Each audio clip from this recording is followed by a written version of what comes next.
ठाणे जिल्ह्यातील शैक्षणिक संस्थांवरती वाढत चाललेला अन्याय, आर्थिक ताण आणि प्रशासकीय दबाव यांच्या विरोधात इंडिपेंडंट स्कूल मॅनेजमेंट असोसिएशनतर्फे ठाण्यामध्ये जोरदार निदर्शने करण्यात आली। यामध्ये शेकडो शाळा संस्थाचालक, शिक्षण पदाधिकारी मोठ्या संख्येने सहभागी होते। या मोर्चादरम्यान जिल्हाधिकारी ठाणे यांना सविस्तर मागण्यांचं निवेदन सादर करण्यात आलं असून प्रशासनाच्या निष्क्रियतेबद्दल तीव्र नाराजी व्यक्त करण्यात आली आहे। आरटी अंतर्गत शाळा देय असलेली शुल्क भरपाई तात्काळ अदा करून नियमित प्रणाली लागू करावी। आरटी अंतर्गत निधी थेट आधार लिंक असलेल्या पालकांच्या बँक खात्यामध्ये जमा करावा। पालकांनी संबंधित शाळेत फी भरावी अशी पारदर्शक यंत्रणा तात्काळ लागू करावी।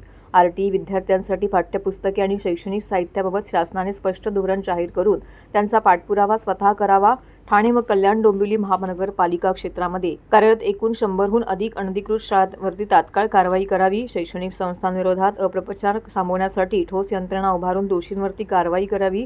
यांसारख्या विविध मागण्यांसंदर्भातलं निवेदन त्यांनी आज जिल्हाधिकाऱ्यांना दिलेलं आहे। या सर्व मागण्या केवळ संस्थांच्या नव्हे तर विद्यार्थ्यांच्या उज्ज्वल भविष्यासाठी अत्यावश्यक आहेत। तसेच प्रशासनाने या मागण्यांकडे तातडीने लक्ष न दिल्यास आगामी काळामध्ये अधिक तीव्र व व्यापक आंदोलन छेडण्यात येईल असा इशारा या संघटनेने दिला आहे। यावेळी इंडिपेंडंट स्कूल मॅनेजमेंट असोसिएशनचे ठाण्यातील साईनाथ म्हात्रे, सेक्रेटरी गजानन पाटील, साईनाथ पाटील, स्वप्नील गायकर, खजिनदार उत्तम सावंत यांसह इतर पदाधिकारी आणि शिक्षक येथे उपस्थित होते। जिल्हाधिकारी साहेबांना आज भेटून आम्ही आमचे सगळे मागण्या पुढे त्यांच्या पुढे ठेवलेले आहेत। त्यामध्ये आमच्या प्रमुख मागण्या आहेत जे आहेत ते आमच्या आरटीचे फी परतावा जे आहेत अनेक वर्षापासून थकलेले त्या आरटी फी परतावा आहे, ज्याचे ठाणे जिल्ह्याचे किमान 200 कोटी थकीत आहे। मग सर्व शाळांना खूप त्रास होतात त्याच्यात, म्हणून त्यांना फी परतावा लवकरात लवकर करण्यात यावी असा आम्ही त्यांच्या मागणी केली। त्याशिवाय आम्ही त्यांना अनधिकृतपणे जे शाळे चालू आहेत त्या शाळांवरती कुठलाही बंधन नाहीये। ते अनधिकृतपणे खूप शाळा चालवतात, मुलं पण त्यांच्याकडे शेकडोच्या संख्येने आहेत, पण त्यांना काही बंधन नाही, त्यांना काही हे ड्युटीज नाहीये, टीचर्स लोकांना काही ड्युट्या नाहीयेत। आम्ही जे शासकीय परवानगी घेऊन आम्ही जे चालवतो आम्हाला खूप जास्त त्रास होतोय।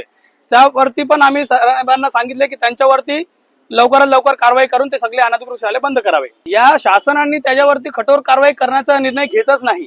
भरपूर वर्ष झाले आम्ही स्वतःहून दुसरे संघटनेच्या वतीने पण आम्ही भरपूर वेळा त्यांना निवेदन दिलेलं आहे की 4-5 वर्षापासून जे 3 वर्ष आधी दिवाळच्या परिसरात 3 वर्ष आधी जे अनधिकृत शाळे 50च्या आसपास होते, आज 3 वर्षानंतर ते आकडा वाढून 80 पर्यंत गेले।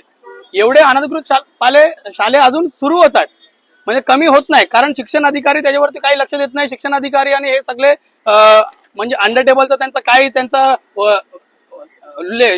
मैत्री असेल की काय असेल त्यांच्या संबंधीच्या प्रमाणे ते चालून ठेवतात। आज 30 एप्रिल 2026 रोजी इंडिपेंडंट स्कूल मॅनेजमेंट असोसिएशन या संघटनेच्या वतीने आमचे या संघटनेचे अध्यक्ष माननीय श्री साईनाथ म्हात्रे सर यांच्या नेतृत्वाखाली आज आम्ही हे जिल्हाधिकारी कार्यालय ठाणे यांच्या इथे आंदोलन केलेलं आहे।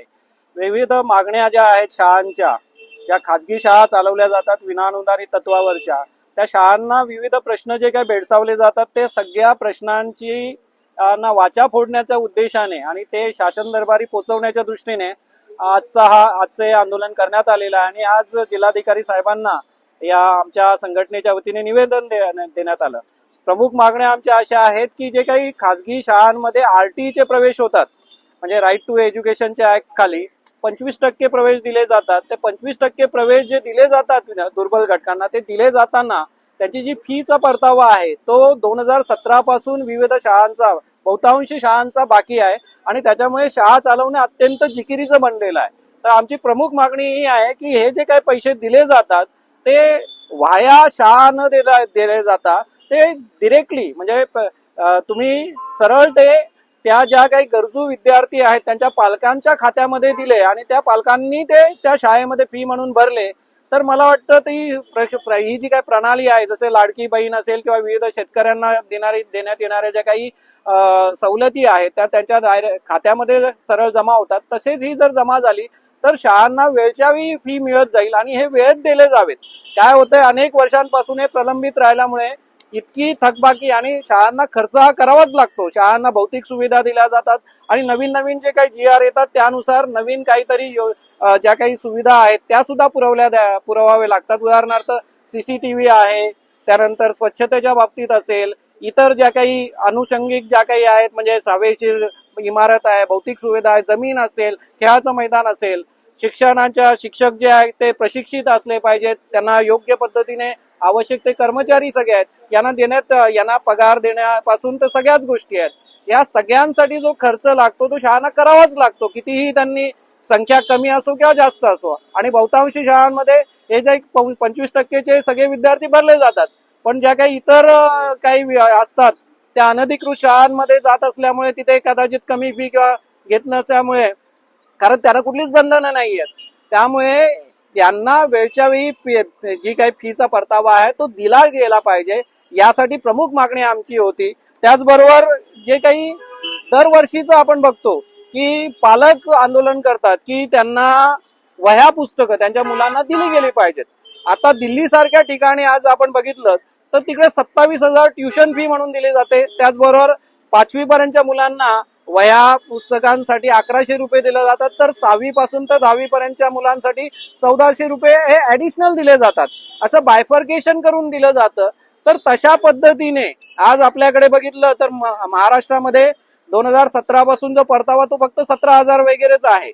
BLO आणि या ज्या काही अशैक्षणिक कामं आहेत, आज काय झालेलं आहे की जिल्हाधिकारी किंवा महसूल विभाग, निवडणूक काय जे आहेत आयोग आहे किंवा जनगणना आहे, यांच्याकडे अमर्याद शक्ती असल्यामुळे ते कोणालाही कामाला लावत आहेत. आणि या खाजगी संस्थातल्या शिक्षकांना सुद्धा वेटीस धरून त्यांना BLO, जनगणना आणि विविध अशी जी काही इलेक्शनच्या निवडणुका संदर्भात असतील त्यांची कामं, इतर जी काही अशैक्षणिक कामं आहेत ती दिली जातात. त्याच्यामुळे काय होतं की हे जे शिक्षक आधीच जे ज्ञानदानाचं काम करायचंय, त्यांना शिकून त्यांना व्यवस्थित अभ्यास करून जे विद्यार्थ्यांना नवीन नवीन गुण त्यांना कला शिकवायचे ते त्यांचं बाजूला होतंय आणि मूळ जो हेतू आहे शिक्षणाचा तो बाजूला राहतोय. त्याच्यामुळे हे BLO किंवा अशैक्षणिक कामांसाठी शासनाने या खाजगी शाळातल्या किंवा शिक्षकांनाच वेटीस धरणं बंद केलं पाहिजे, ही आमची प्रमुख मागणी आहे.